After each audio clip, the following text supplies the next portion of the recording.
Coming up in today's episode, we're going to be removing grass out of wheel arches, years worth of green slime and lichen out of a roof, including moss. We're going to remove it off the bodywork as well. We'll also be taking the seats out of the car so we can get good access to the carpet and give them a thorough deep clean. And also we're going to be restoring the bodywork and things like this black trim as well.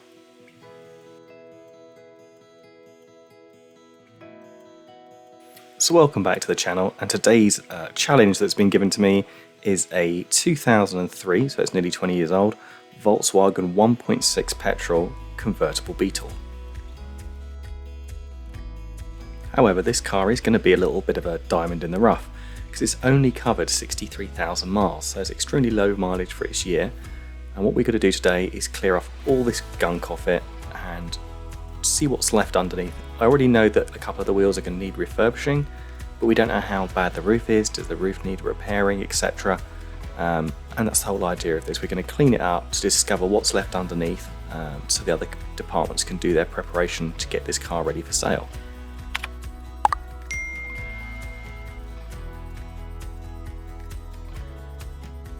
So one of the first jobs here is to remove the wheels off the car. I didn't know how far the grass had grown inside these fabric rear wheel arches, and also it's just good practice to sort of check around and give this a good scrub and deep clean underneath here. So we're going to be using a number of different things. We're going to be using an all-purpose cleaner called Green Star by Kosh Chemie. We're going to use that in an IK sprayer 10:1. We've got some reactive wheel cleaner from Kosh Chemie as well, a separate alkaline wheel cleaner if we need it, and then a selection of brushes. So the smaller ones we're going to be using on the wheels and things like door shuts, and then these are bigger ones we can use in the engine bay and wheel arches.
So I've washed both rear wheel arches out, and it's obviously left quite a little bit of mud on the floor. So what I'm going to do here is just blast this down a central drain. I try and keep the wash bay as clean as possible as I'm working on these kind of cars, because otherwise if you're going in and out of the workshop you're just dragging all that mud inside and you're just treading in it, it just starts smearing everywhere. It's just, you know, it's just counterproductive really.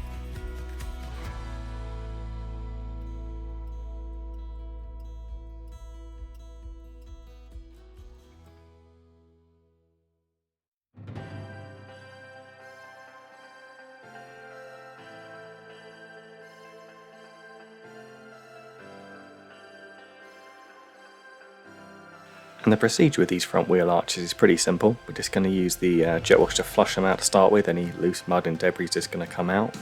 Then we'll use small purpose cleaner in there, and then start to agitate it with some of the brushes we saw earlier on.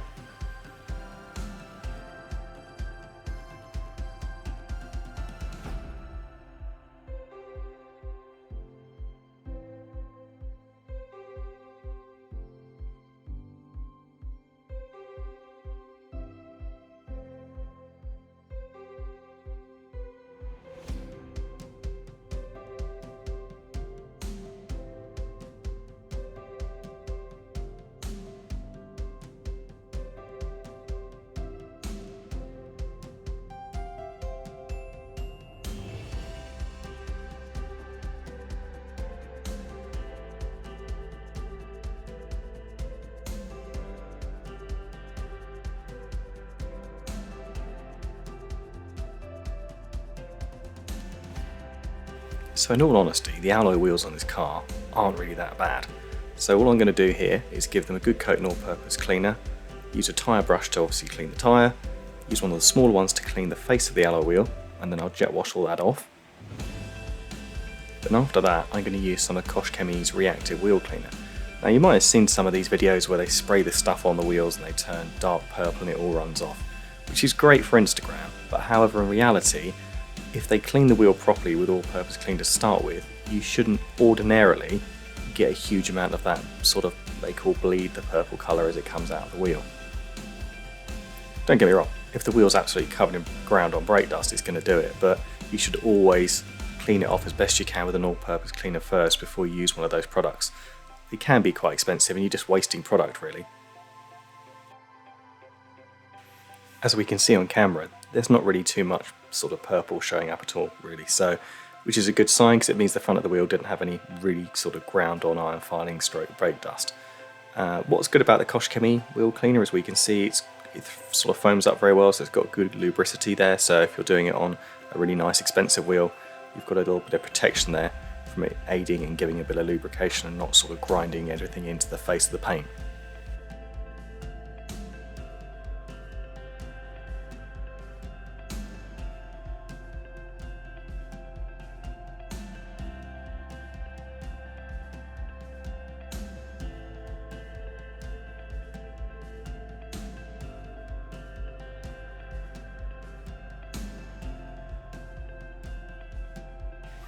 Now the task begins to start to remove the green stuff off the paintwork.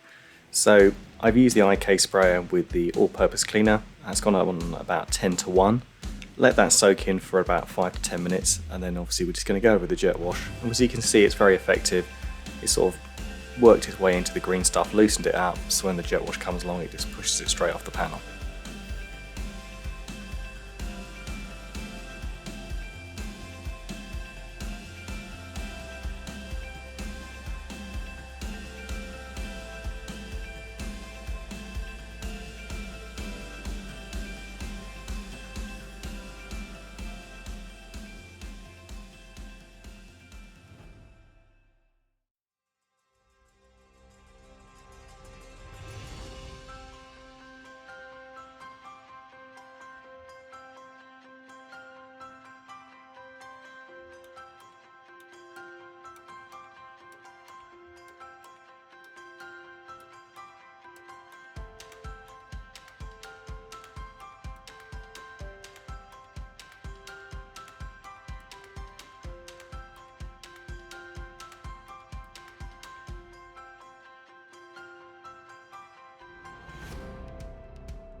So one thing that's going to change shortly, which a lot of people are going to be quite happy about, is I'm going to finally start linking products and things in the description box.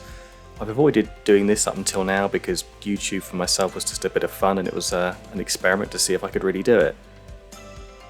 I think 2.5 years ago when I first started doing it, I hadn't any idea how to edit or how to use a camera or photography or anything like that. Ironically, I watched YouTube videos to learn how to do it. I'd already been doing this job for about 25 years, so that side of it wasn't a problem.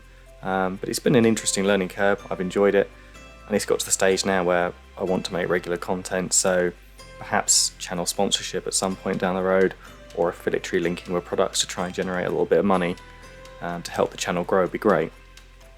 Because the honest reality is this particular Beetle took me 2.5 days to film and sort of clean, and then on top of that it's taken me about, I reckon, 20 hours, maybe 25 hours to edit this video. So I know some of you will be laughing in the comment section saying you could have done a lot better than that in 25 hours, but it's as best I can do at the moment.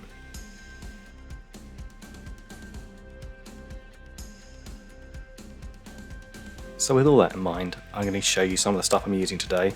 This is all bought and paid for. I get all my products from a local supplier called Clean and Shiny. They're a major detailing distributor in the southeast and one of the biggest in the UK, so if you haven't seen them, do check them out. I don't have any discount codes or anything like that for you guys, but I'm sure you can find one off the web. They've always been really good to me. I've got a trade account with them, so I get a discount, which is great. And they sort of have their finger on the pulse of all the new products coming out, or machineries and things like that. So they're a good company. Other things I'm showcasing today, I've gone to start to use the Koshchemi brand almost in its entirety, just as more of an experiment. I used probably half of it, so I'm just trying the other half at the moment to see how that compares to what I've been using over the years. And something else that I've been using for a considerable amount of time is the cloths and various bits and bobs from the Rare Company, who are American. So again, just showcasing some of those little sort of gadgets and things that they sell. And we're going to be trying out their wash mitt today, which is something new to me as well.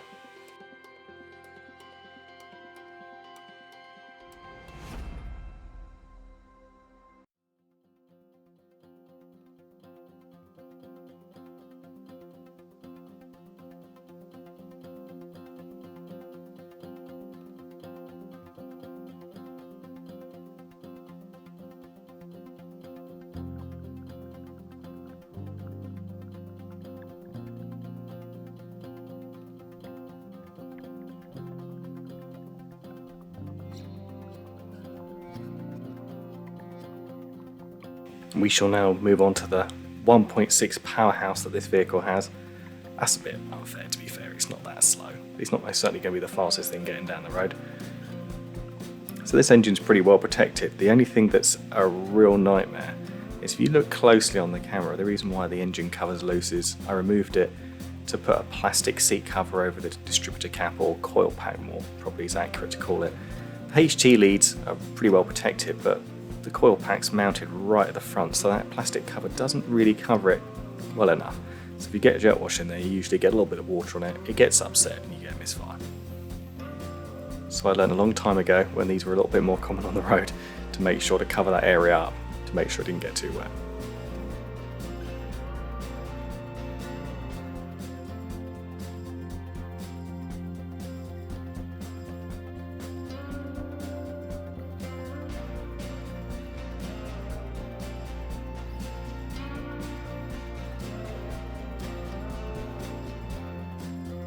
Once the engine's all washed off, we can go over with some Koshchemi Motor Plus.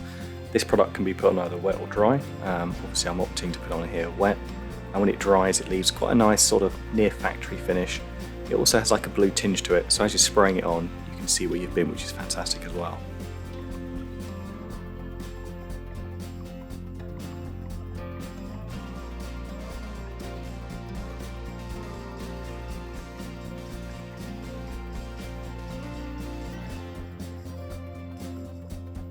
So for the sake of this video and to keep it sort of moving quite quickly, I'll just show the highlights of the roof being scrubbed and blasted and all the green snot coming out of it.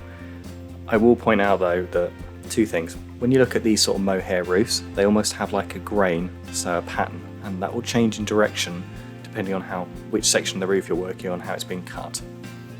And you'll find what happens is that all the sort of congealed gunk sticks in that tiny little groove or grain in the fabric.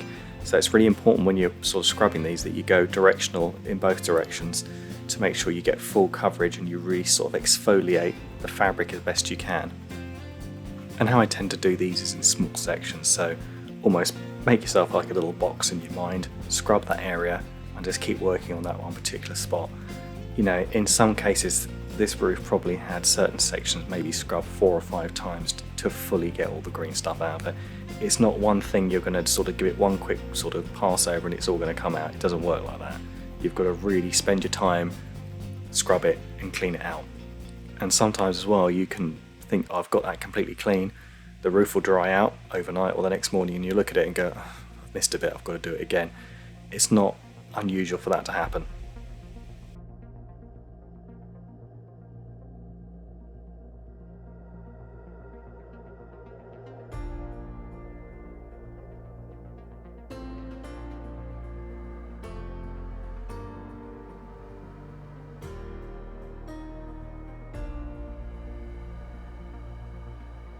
So for the next bit, we're going to be decontaminating the paint with some iron fallout remover.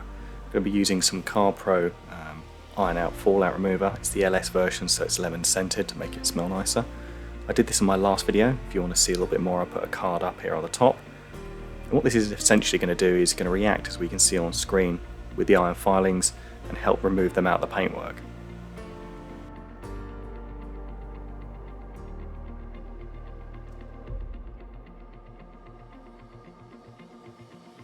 So after many hours of washing mud out of wheel arches, green stuff out of everywhere, and also the iron filings off the vehicle, we can finally wash it. And today we're going to be using Koshchemy's Nanotech shampoo, a gentle snow foam, and also a wash pad from the Rag company. So this is new to me. It's quite chunky. It's got what seems like a sponge type material inside it, which is good for retaining water, and also it's like a microfiber sort of fabric on the outside. Seems very gentle. Spoiler alert, I've been using this now for a week or so because this is the first car I trialled it on and I really like it. It's actually a very, very good product.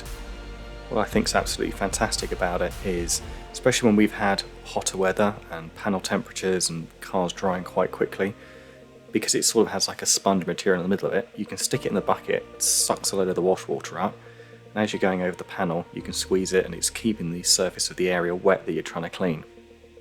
Also, the other big bonus is, as we can see on camera, if you're using the 2-bucket method and you're using a separate clean bucket of water to rinse it out afterwards, it has the same effect. You can dunk it in there, it's going to suck a load of that water up, then you can squeeze it out and it's going to almost flush itself out and clean the fabric at the same time.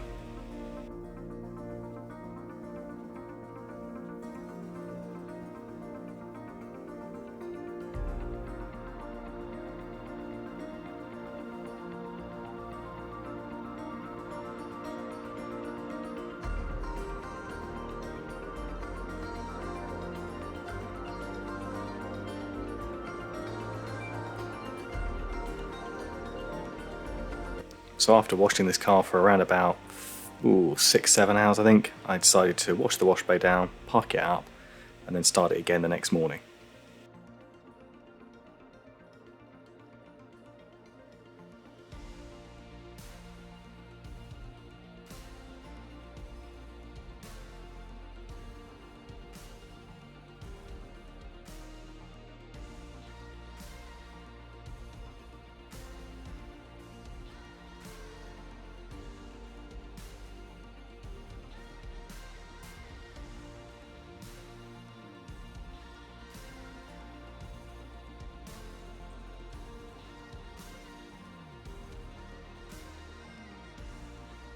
So day number 2 and we can start looking to do the inside. So first port of call, let's remove the seats. The passenger side here, as we were about to see on camera, has got this sort of really old mould patch. It was bone dry. I don't think this car, well, I knew this car hadn't had a water leak internally, which is a very good sign. Maybe it's got damp at some point or someone's left a window open. It's got a little bit soggy there and it's just sort of moulded up a little bit. As we can see, there's some bit of mould on the centre console. There's a little bit on the steering wheel, which we'll clean off in a bit, and some of the door cards, but none of it was fresh. You can tell by it when it's more stubborn to remove, it's been on there a long time. What I'm doing here is something you don't often see used, is a wire brush. Now, that can be a little bit aggressive on the carpet, but in this particular instance, it was very good at breaking that sort of crusty mould down. And secondly, the pile in the carpet got a little bit sort of worn over the years and flat, and a wire brush will help fluff that and return it back to how it once was.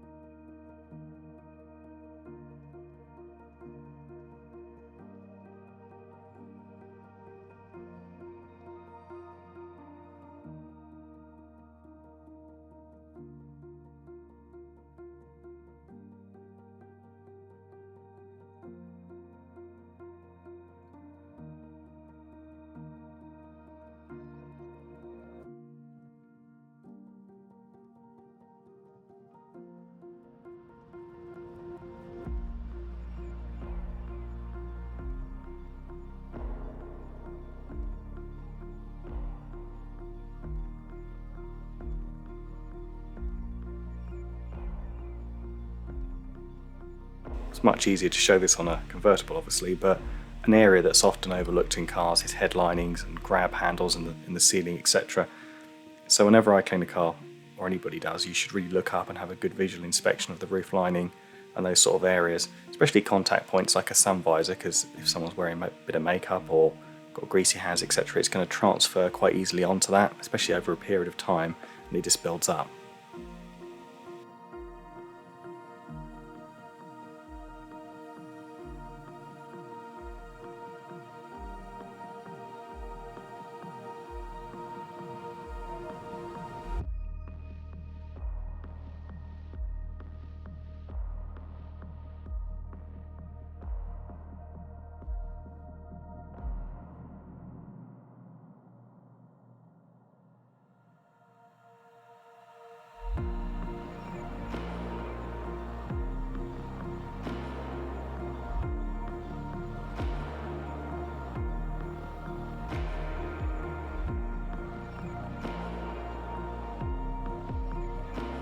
So one product that's new to me is these Scrub It pads, and they're an absolute game changer in this business.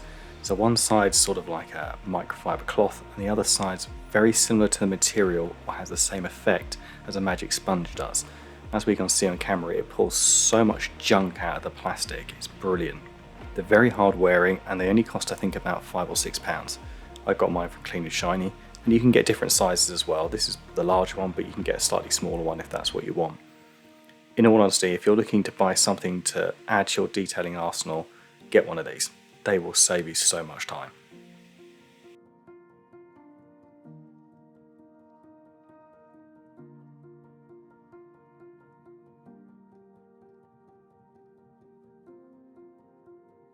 So with the interior thoroughly scrubbed and deep cleaned, the first 2 buckets is what I've managed to pull off the plastics inside the car, and the last one's what's been extracted out of the carpet.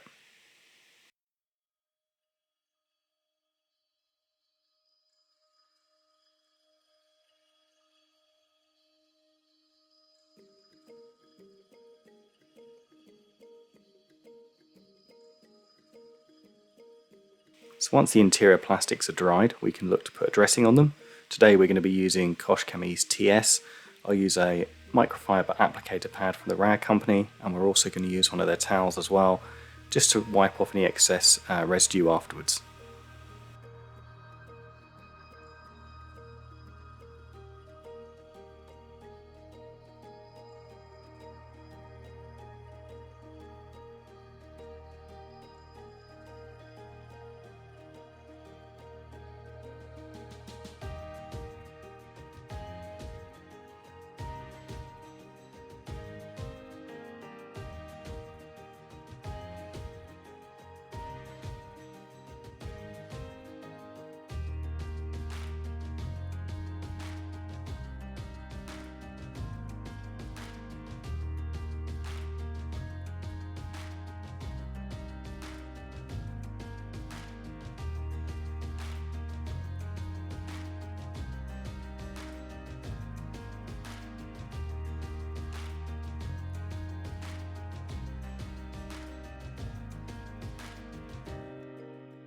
So before we can machine polish the paintwork, we've got to decontaminate it just a little bit more. So first off, we're going to use some G-Technic tar and glue remover with a panel wipe. These little panel wipes are something we have in the motor trade. They're sort of one-hit wonders. The idea is you use them and just throw them in the bin. So with a tar and glue remover, you just spray it on, leave it for a period of time. I've done a little bit of time lapse here for you, and then just use a cloth. You could use an old microfiber that you're going to throw away. That's how I use these things. And you just buff away at the surface. This is a very strong tar and glue remover, which has pros and cons. It's extremely good at removing it, but it absolutely stinks. You definitely need to use this product in a well-ventilated area for sure.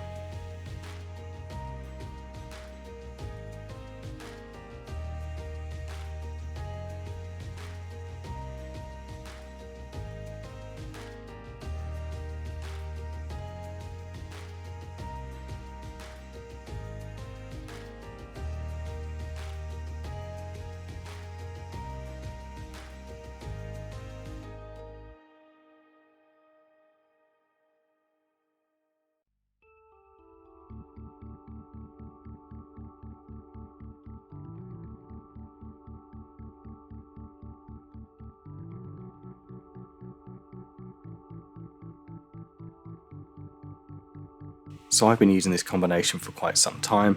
Koshchemy's clay lube's very good, and the clay bar from the Ride Company is something I've been using probably for about 2 years. It's quite large, it's affordable, it's a good grade, and it's very good at removing the junk off the top of the paint. So things like overspray or any other contaminants that are stuck to the surface get removed very quickly.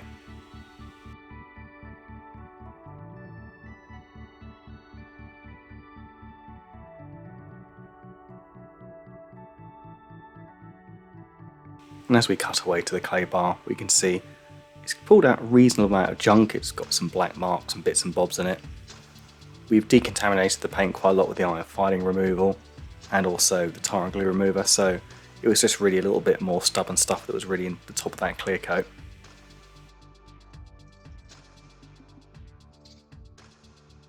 So we can finally look to machine polish this car. Today I'm going to be using Koshchemy's H902 heavy cut compound initially with a green Chemical Guys cutting pad, and then I've gone over one of their fine compounds with a Chemical Guys sort of fine cutting pad as well, just to sort of give that gloss and depth back to the paintwork. So I've probably gone over this area 2 or 3 times. For the sake of the camera I've sped this up, but as we remove the masking tape, we can see on the right hand side it's nice and glossy, and we can see the reflection of the strip lights. On the left hand side it's still very dull and hazy, so we've done a decent improvement on this. We've just got to go around the rest of the car now and duplicate that. The paintwork on this car turned out to be in pretty good condition. The only things worth noting were there's a little scuff down the near side front corner of the bumper, very low down. On the opposite side it had like a smart repair just below the headlight. It was just a bit off colour and needed redoing. And likewise the rear bumper had a few little scuffs in it, and it looked to have been repainted at some point in its life, and it was just a bit off colour and a bit flaky. It was really common when these were new that the wheel arches stuck out a little bit more than the body, so these cars got scuffed and knocked quite a bit.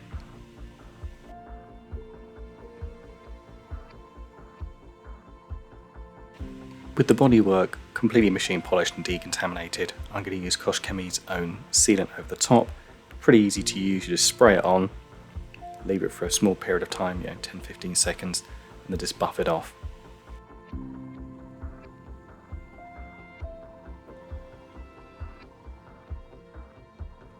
So once that's done, we're going to look to do the black mirror housings and also the front number plate surround. So for this I'm going to use a product called Concept Vista. I've used it in previous episodes. It's really good, it's a long lasting product. And I'm using one of these little sort of applicator pads from the Ride Company. 2 bonuses to this is one side I'm going to use to apply it, and then I'm going to flip it over and use the dry side just to sort of remove any excess and level out the product.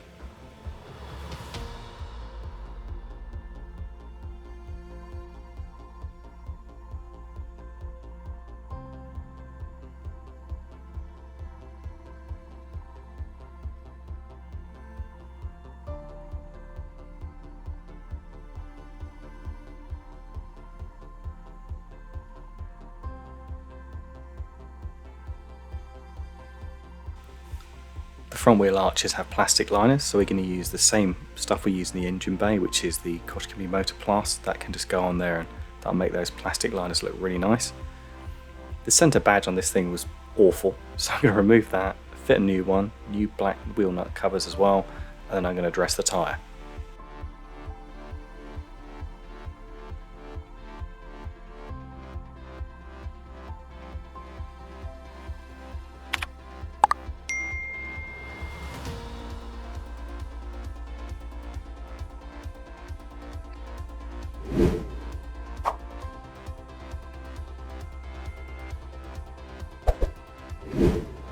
So with the windows clean, we're finished. So we can take it outside and do a few before and after shots of the car.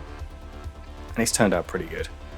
For something that's nearly 20 years old and been parked up for a pretty lengthy period of time, it's cleaned up really well.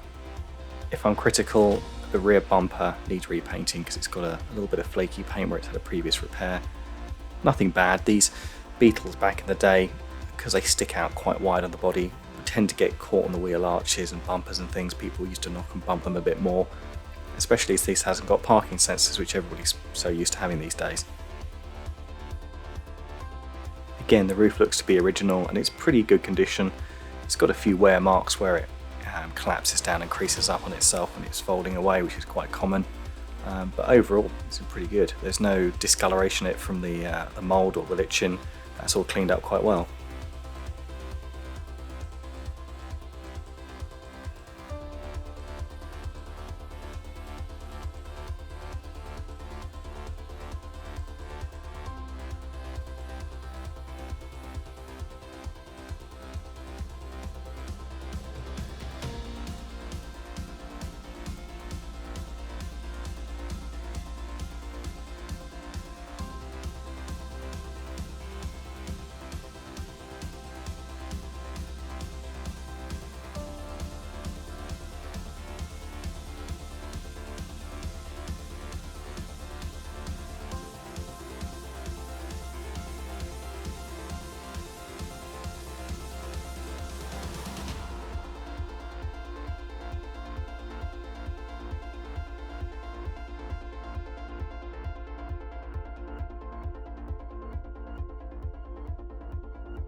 So working on the theme of slightly older Volkswagens, we've got a blast from the past next week. We've got a 1992 Volkswagen Polo.